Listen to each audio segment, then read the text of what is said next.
dikasihi Tuhan, mari kita tenang sejenak.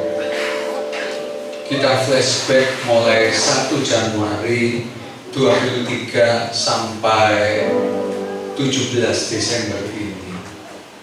Kita sudah melewati 340-an hari. Coba kita ingat 3 hal yang membuat kita gembira. 3 hal yang jelas tangan Tuhan bekerja, atau 3 pelajaran yang sangat berarti. Mari kita dengan senyap, dengan tenang di dalam hati berterima kasih kepada Tuhan.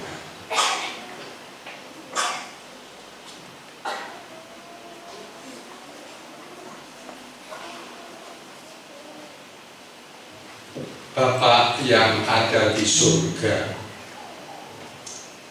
kalau kami boleh menoleh 1 Januari sampai 17 Desember, hati kami diliputi oleh rasa terima kasih yang besar. Kami belum mengasihi musuh kami belum mengasihi istri kami seperti Kristus yang mengasihi jemaat. Kami belum mengasihi sesama seperti diri sendiri. Tapi Engkau sebagai Bapa yang penuh belas kasihan menatang kami, membentuk kami, dan tidak membunuh kami. Juga terima kasih kalau COVID sudah lewat. Kami memang mendengar ada lagi, tapi paling tidak kami sudah bebas ke mall, kami bebas beribadah, kami bebas menjumpai Tuhan di gereja-gereja. Kami bersyukur. Kami doakan ada jutaan orang yang meninggal karena COVID. Ini mungkin Natal pertama mereka tanpa keluarganya. Tuhan memberikan penghiburan. Tak lupa kami doakan para suster, sukarelawan yang meninggal untuk orang lain. Tuhan balas berkali-kali lipat. Juga kami kalau melihat STIE, Pusbin, serta gereja ini kami bersyukur. Dimulai dari bilangan yang kecil, tapi sekarang sudah berkembang. Terima kasih untuk semua dosen yang mengajar. Terima kasih Pak Ranto serta Pak Sabto yang sudah membimbing dengan baik sehingga berkembang. Tapi Tuhan, Kau tahu ini ibadah, kami ingin menjumpai Engkau. Basuh kami oleh darah Tuhan Yesus yang kudus. Waktu, ruangan, suasana diri kami kiranya dikendalikan Roh Kudus. Berbicara. Sore ini kami ingin dijumpai Tuhan, dihibur, dikuatkan, ditegur, diarahkan untuk tahun depan. Ini doa kami dalam nama Yesus yang adalah Tuhan kami. Amin. Selamat sore jemaat yang dikasihi Tuhan. Pertama saya ucapkan selamat Natal. Kalau saya bisa berkhotbah di tempat ini, pasti ada tangan-tangan yang telah membentuk saya. Termasuk 2 dosen homiletika saya dulu, yaitu Pak Jarkasi yang istrinya ada di sini. Saya dulu diajar ilmu menyajikan khotbah, dan oleh seorang bule saya juga diajar berkhotbah. Sebab itu kalau seorang dapat melayani, itu ada tangan-tangan yang pernah membentuk dia. Sekarang mari kita buka kitab Lukas pasal 2. Lukas pasal 2 ayat 11. Minta teman-teman dari Malang, timnya Pak Samuel Tatigan dan Pak Sutaji untuk membacakan buat kita. Lukas pasal 2 ayat 11, minta teman-teman dari Malang berdiri dan membaca bersama-sama ya. Silakan. Ayo semua dari Malang ya. Ya, sama-sama membaca ya. Silakan ya, bagus Pak Taji sudah berdiri ya. Silakan. 1, 2, 3. Hari ini telah lahir bagimu selamat, yaitu Kristus Tuhan di kota Daud. Terima kasih. Hari ini silakan duduk, telah lahir bagimu juru selamat, yakni Kristus Tuhan di kota Daud. Sebelum saya memberitakan firman Tuhan, saya minta dua hal. Pertama, tolong HP di silent. Tidak boleh WA-an, tidak boleh Facebookan. Karena bicara tentang ibadah itu bicara tentang konsentrasi. Yang kedua, saya minta tolong juga kalau bisa jangan ke kamar kecil. Tapi saya tentu saja paham ada ibu bapak yang bermasalah dengan air seni sehingga boleh. Tapi sahabat mungkin jangan kuat mengganggu sekelilingnya. Untuk anak kecil rame, biarkan, namanya anak kecil. Di sini tidak ada tempat untuk memang anak-anak. Itu tidak salah Bu Yono, bukan ya? Halo Ibu, ya saya senang. Saya praktek pertama di Pamekasan. Ibu ini pintar bikin gaduh-gaduh. Tapi sekarang sudah tidak baik sama saya tidak pernah ditawari gaduh-gaduhnya lagi, gitu ya. Baik, Ibu Bapak yang dikasih Tuhan, bicara tentang Natal biasanya bicara tentang pesta.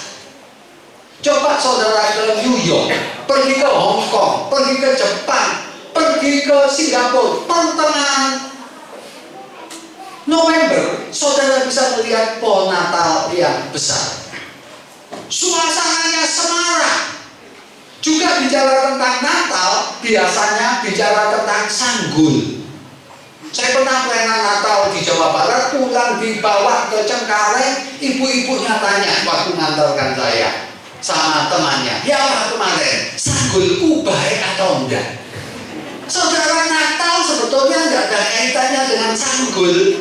Natal berkaitannya dengan apakah kita menyenangkan Tuhan, apakah kita memuji Dia. Saya diberi tema tentang warisan Natal. Pada sore ini saya memberitahu saudara 3 warisan Natal. 2 berkaitan dengan karakter dan 1 berkaitan dengan hadiah.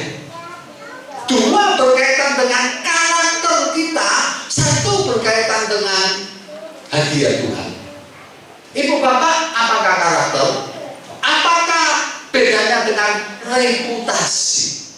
Bicara tentang karakter itu bicara tentang batin kita, bicara tentang onderdil dalam kita.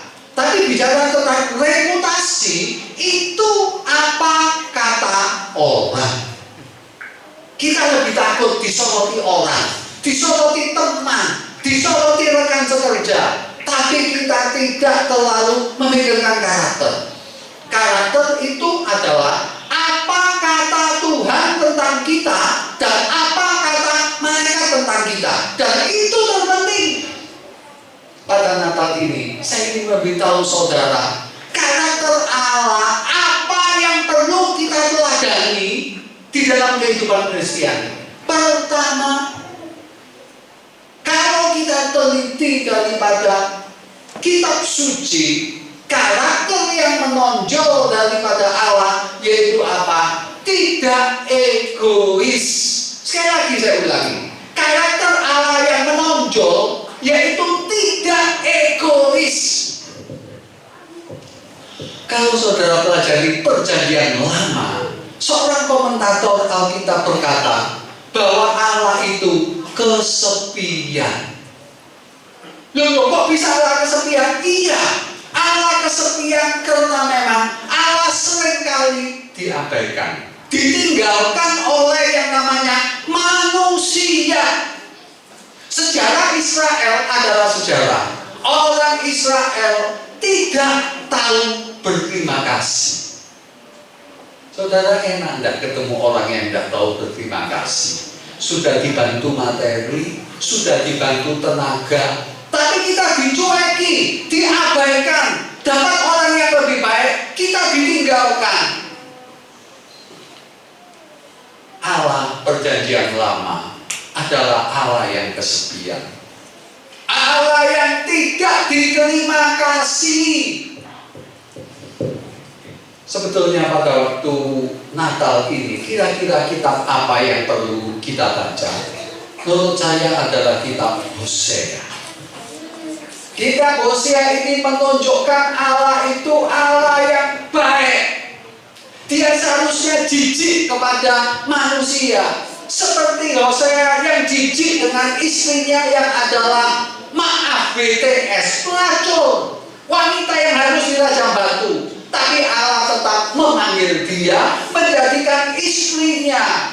Sudah dijadikan istrinya, masih berselingkuh lagi. Sehingga Allah berkata, ambil kembali Hosea, beli dia. Itulah hati Allah, campur antara kasih dan keadilan. Kalau saudara lihat 400 tahun sebelum Masehi, masa itulah Allah diam, Allah membungkam. Maleaki adalah nabi terakhir diutus untuk bicara sama orang Israel. Tetapi yang menarik, ketika mereka dijajah Yunani, mereka dijajah Romawi, seakan-akan Allah cuci tangan, seakan-akan Allah tersinggung, seakan-akan Allah marah. Ternyata tidak. Pada awal abad pertama, Allah tidak mengutus malaikat Gabriel, Allah tidak mengutus malaikat Michael, tapi Allah mengutus anaknya yang tunggal berinkarnasi. Ini pelajaran Natal pertama. Ini karakter yang harus kita pelajari dari Allah, yaitu tidak egois. Sebab itu ibu bapak, Natal ini pikirkan orang lain.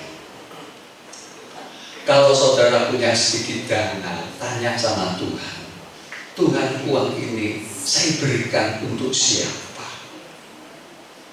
Kalau saudara ada waktu, beritahu saya kemana untuk menyatakan kasih. Saudara, kita ini manusia kadangkala pilih kasih, melihat orang dari rasnya, melihat orang dari kebergunaannya dengan kita, melihat orang dari dompetnya dan deposito. Kita harus belajar seperti Allah. Semakin orang itu tidak bisa menguntungkan kita, seharusnya semakin kita baik. Sebab itu Natal adalah waktu untuk berbuat baik, memberi sumbangan tanpa diketahui, memberikan waktu kepada orang lain tanpa minta dihormati. Karakter pertama yang menjadi warisan Kristus untuk kita yang inkarnasi, yaitu karakter tidak egois. Karakter kedua yang diwariskan oleh Kristus yang kita terima, yaitu apa? Karakter rendah hati. Mengapa gereja konflik? Mengapa gereja bermasalah? Mengapa suami istri tengkar? Karena tersinggung. Di sini banyak pendeta. Menurut saya, tidak ada seorang istri maupun suami datang kepada Pak Pendeta. Pak Pendeta, saya mau cerai. Kenapa? Suami saya tidak bisa buat mujizat. Suami saya tidak bisa bahasa lidah. Tidak. Kenapa kita tidak cocok sama tetangga kita? Tidak ada yang ngomong, karena dia tidak bisa menyembuhkan orang sakit, tidak bisa menyembuhkan orang yang mati. Tapi biasanya kita tersinggung karena apa? Tanaman kita dirusak, harga diri kita dicabik-cabik, kata-katanya melukai kita. Saudara, ketika Nixon tahun 69 melihat astronot menurunkan kakinya pertama di bulan, Nixon meluapkan kegembiraannya dan berkata, hari yang hebat setelah penciptaan, ketika kaki manusia melangkahkan di bulan. Billy Graham berkata, tidak betul Nixon. Yang betul yaitu apa? Natal adalah hari terbesar sejak penciptaan. Natal, Jumat Agung, Paskah, kenaikan Tuhan ke surga, turunnya Roh Suci, kedatangan Yesus kedua kali. Itulah paket terbaik untuk kita. Ibu Bapak, pernahkah terpikir oleh kita, pencipta alam semesta menyusut, mengecil menjadi sel telur? Pernahkah terpikir oleh kita, seorang pribadi Allah yang kedua dari Tritunggal disusui oleh seorang bernama Maria yang berusia sekitar 16 tahun? Apakah ada yang lebih tidak mengecilkan hati daripada seorang bayi yang tidak bisa apa-apa? Allah tergolek di tempat makanan ternak. Seorang ratu pergi ke Amerika Serikat dalam waktu beberapa hari, menghabiskan ratusan miliar. Kadang-kala saya memimpin Natal, ada pejabat yang datang, wah, disambut dengan baik. Pejabat disambut dengan sangat hangat. Tidak salah, tidak salah. Tapi pencipta alam semesta ketika datang tidak memilih istana raja, tidak memilih kerajaan Romawi, tidak memilih bait Allah, tetapi dia memilih tempat yang sederhana, yaitu apa? Bangunan. Sebab itu Ibu Bapak, doakan setiap hari untuk rendah hati. Kalau saudara setiap hari berdoa untuk makanan, rendah hati juga sama derajatnya dengan makanan yang perlu kita mintakan. Kenapa hidup kita gersang? Kenapa hidup kita kacau? Kenapa kehidupan kita tidak ada damai sejahtera? Karena kita sombong. Buktinya sombong apa? Kita lalai berdoa. Buktinya sombong apa? Kita pengen kasih. Kalau bicara sama si A, nadanya bagus. Bicara sama si B, nadanya tidak bagus. Tidak boleh, saudara. Kita tidak boleh pakai topeng. Di tempat kerja topeng sendiri, di gereja topeng sendiri, di rumah tangga topeng sendiri. Tidak boleh. Kita harus menghormati orang yang lebih tua. Kita harus menghormati pemimpin kita. Tidak salah. Tapi saudara harus menganggap seperti Ibu Teresa. Setiap orang adalah Yesus yang menyamar. Sebab itu kita harus menghormati dengan tulus. Bukan taktik, bukan strategi. Tapi hati kita yang tulus berkata, orang ini segambar serupa dengan Allah. Saudara bayangkan kalau satu ibadah dihadiri oleh konglomerat, dihadiri oleh jenderal, pasti suasana berbeda.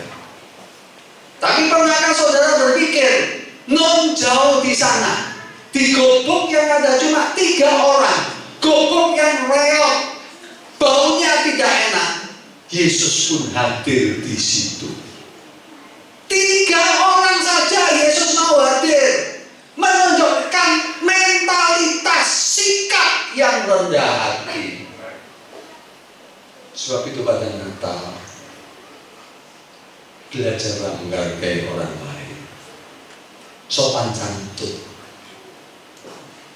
Ketiga, warisan yang sangat penting. 2 warisan pertama berkaitan dengan karakter, yaitu apa? Tidak egois, rendah hati. Yang ketiga ini warisan seperti ayat yang kita baca, juru selamat. Juru selamat. Saudara dan saya tidak diselamatkan dari kemiskinan, meskipun ada janji kecukupan. Saudara tidak dijanjikan bebas dari kanker, meskipun saudara bisa diberi mujizat untuk sembuh. Tapi satu hal yang paling berarti, saudara dijanjikan yang terbaik, itu kekal. Ini berita Natal, ini warisan terbaik. Karena begitu besar kasih Allah, akan dunia ini. Sehingga Allah mengaruniakan anaknya yang tunggal, supaya setiap orang yang percaya kepadanya tidak mati, tapi beroleh hidup yang kekal. Ibu bapak bicara tentang Natal. Biasanya kita bicara tentang sukacita, kegembiraan, pakaian baru, makan-makan, dan menikmati ini dan itu. Tapi bicara tentang Natal, sebetulnya kita bicara tentang sesuatu yang lebih penting. Andai kata Natal ini setiap kita diberi hadiah orang 100 juta, lalu disuruh nari dari depan Puspin ini sampai pergi ke Aloha. Maukah saudara? Wah, 100 juta ya mau, Pak Lim. Tapi pernahkah saudara berpikir bahwa kekekalan itu jauh lebih penting daripada materi apapun juga? Saya punya grup 8 teman SMA. Grup itu beberapa pedagang, termasuk Ruslan. Itu teman sebaya yang jadi pendeta dan saya seorang penginjil. Kayak masuk 8 grup. Seorang teman ini sering memposting, mall ini dijual, supermarket ini tutup. Memang ini ekonomi tidak baik. Tapi masih ada orang yang punya bisnis yang luar biasa. Bulan ini saya makan di satu tempat, saudara tahu, wah, makan itu namanya depot, tapi yang masuk ratusan orang. Saya ingin tahu, makananmu yang bestseller ini harga 100 ribuan, kira-kira waktu Sabtu Minggu ini bisa berapa orang yang makan? Dia omong, untuk porsi ini saja bisa 2000 porsi. Bayangkan uang seberapa yang dia raup. Nasi putihnya 15.000, tehnya 18.000. Kalau yang masuk tiap Sabtu Minggu itu 1.000 orang saja, sudah berapa dari nasi putih dan teh?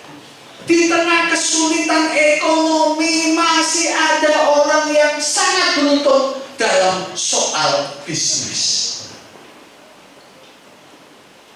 Bulan lalu saya pesta ke satu tempat, saudara. Waduh, MC-nya orangnya bukan main, penyanyinya juga bukan main. Ini viral, saudara lihat di TikTok pasti tahu. Sekelilingnya itu LCD semua, itu show itu. Kami datang jam 7, jam 11 masih belum selesai. Saya ngomong sama istri saya, dilanjutkan. Saya mau ingin lihat after party-nya apa. Saya ingatkan istri saya, kok besok kamu khotbah, tidak boleh lama-lama. Jam 11 belum selesai, masih ada 2 makanan lagi. Sekali lagi saudara, di tengah kesulitan ekonomi masih ada orang yang betul-betul mampu secara materi. Lalu saudara berkata kepada saya, Pak Lim, apa untungnya ikut Yesus? Saya loh ikut sungguh-sungguh, doa jongkir balik yang terikat dengan hutang. Usaha saya sepi, hampir bangkrut. Saudara, saya ingatkan satu ayat yang mengatakan, apa gunanya seorang beroleh seluruh dunia tapi kehilangan nyawanya?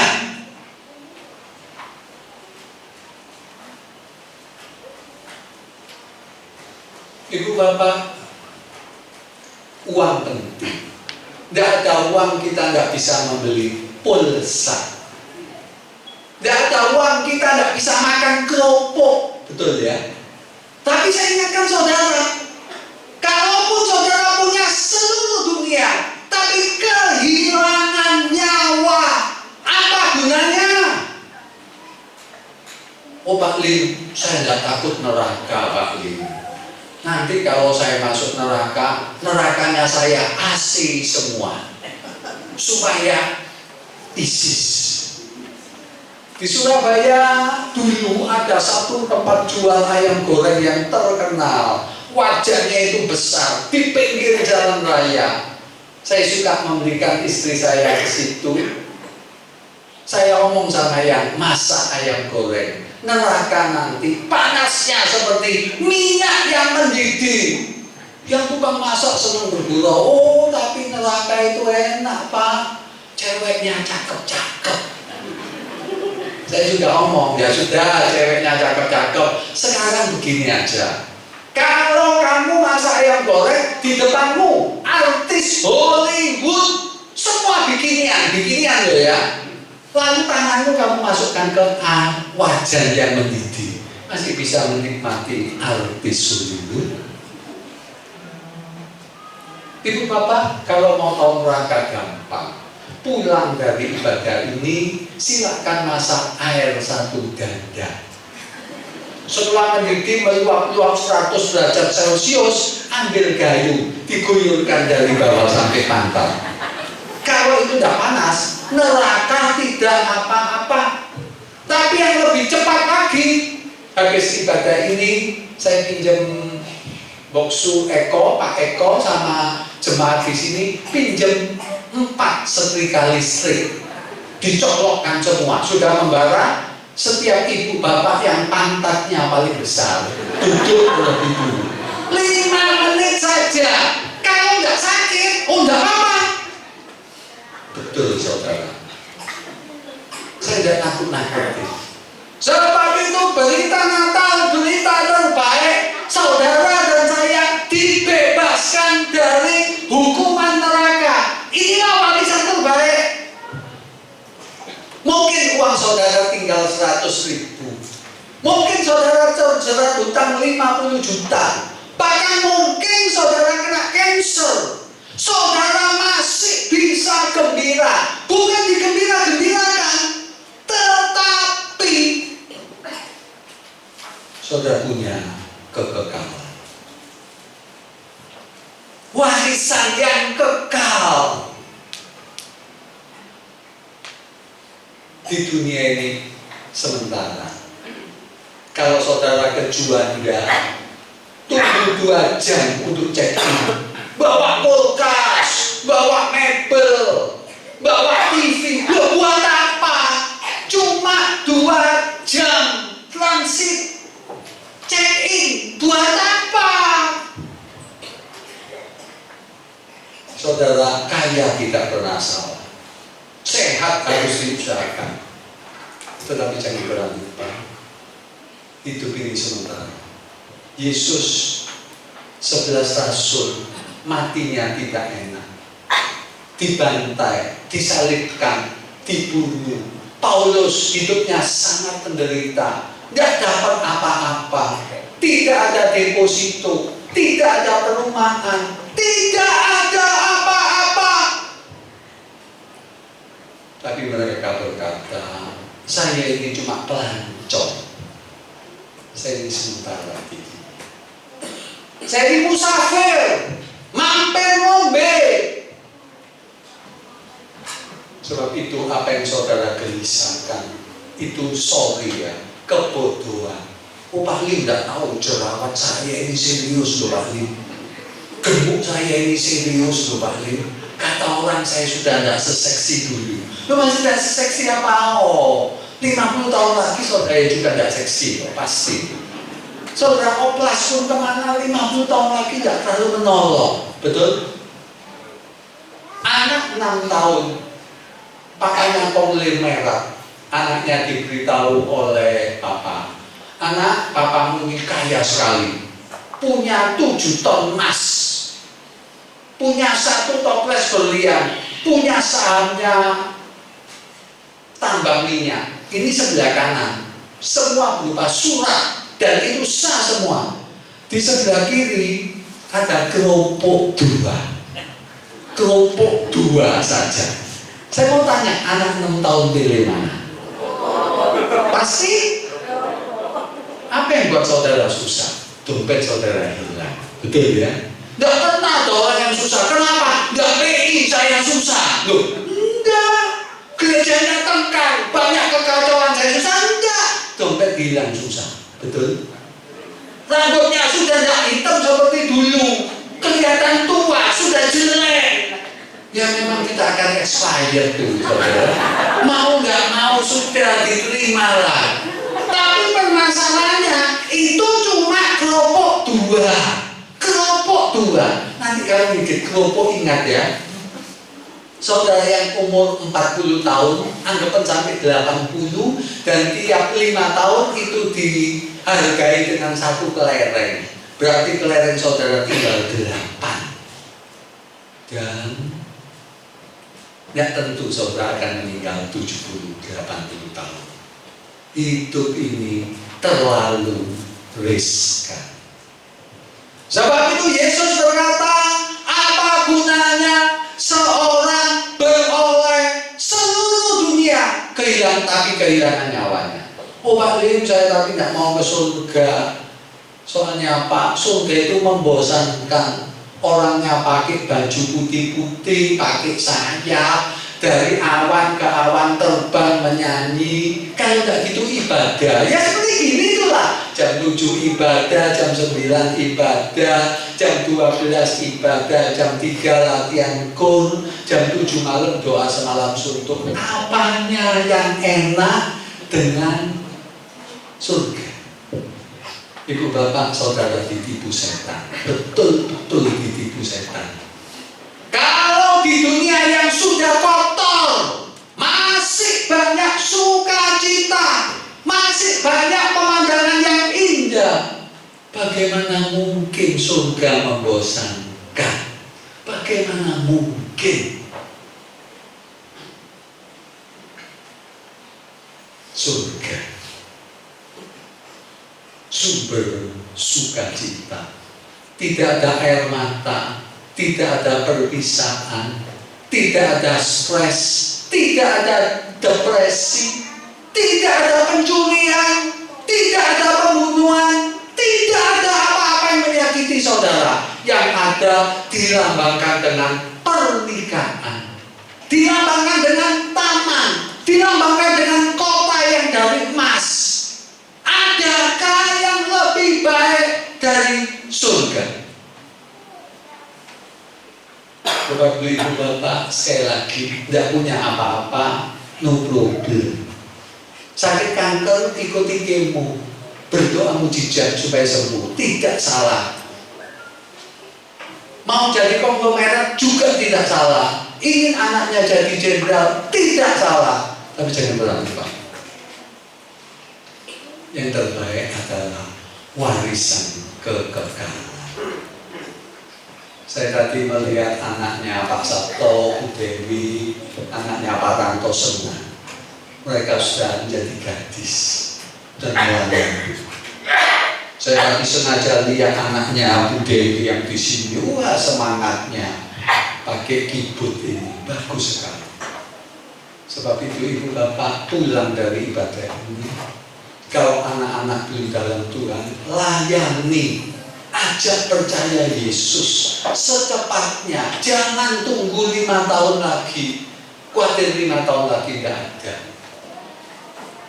Main dengan waktu secepatnya. Tentu kita tidak memaksa, tapi kita memberi kesempatan. Juga untuk Ibu Bapak, malam ini jika meninggal, kemana? Apakah saudara sudah punya warisan kekal? Pasti masuk surga.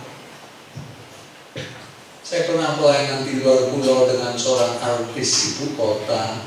Dia bercerita, saya sejak dari kandungan sudah ke gereja, kanak-kanak ke gereja. Saya ke Jakarta, terkenal. Kalau saya nyebut saudara mungkin tahu. Tapi pada usia 37 tahun, saya terima Tuhan Yesus. Apakah sebetulnya dia tidak terima? Apakah tidak percaya Yesus? Percaya. Tapi percaya hanya teori saja.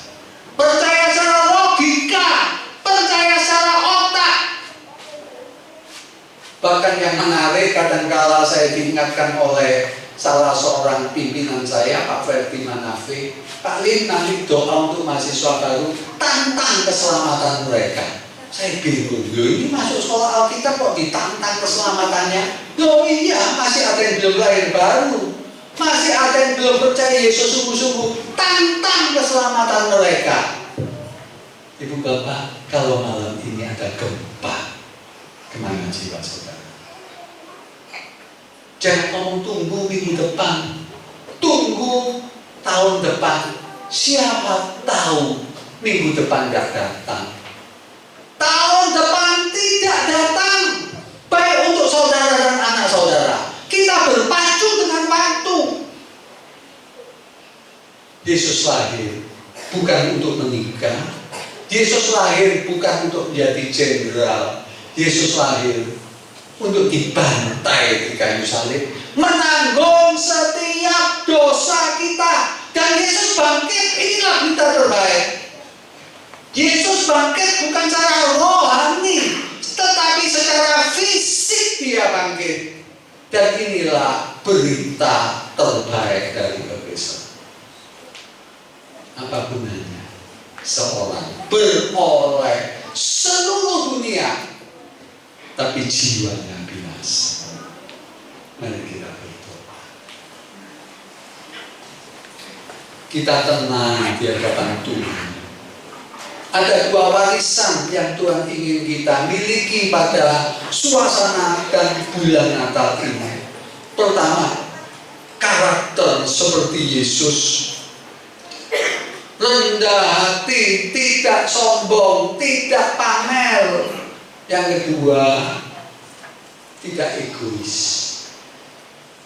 tidak memikirkan kebutuhannya saja, meskipun boleh pikirkan kebutuhan orang lain. Banyak orang yang lebih susah dari kita. Yang ketiga, warisan jiwa di kekekalan. Yesus memberikan kesembuhan ya, keuangan ya, tapi yang terpenting kekekalan di surga. Apakah saudara kalau malam ini jiwa saudara dipanggil Tuhan, saudara pasti punya tempat di surga. Dalam waktu 1-2 menit ini saya minta saudara izinkan Roh Kudus bicara di batin saudara, untuk saudara dan keluarga besar saudara.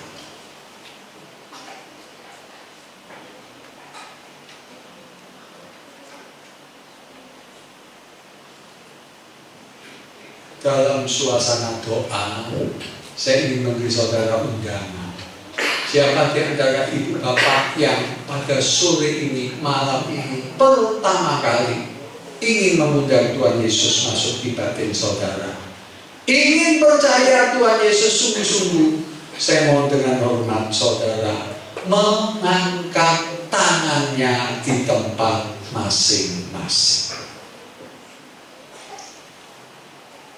Apakah ada? Saya ulangi lagi, siapakah di antara ibu bapak yang pada malam ini, yang pertama kali ingin minta ampun dosa, ingin mengundang Tuhan Yesus masuk di hatinya? Saya mohon dengan hormat saudara mengangkat tangannya di tempat masing-masing. Apakah ada? Silakan diangkat. Yang terakhir, ibu bapak, hidup ini singkat. Hidup ini seperti es, pasti meleleh. Mungkin 1 tahun lagi, mungkin 2 tahun lagi.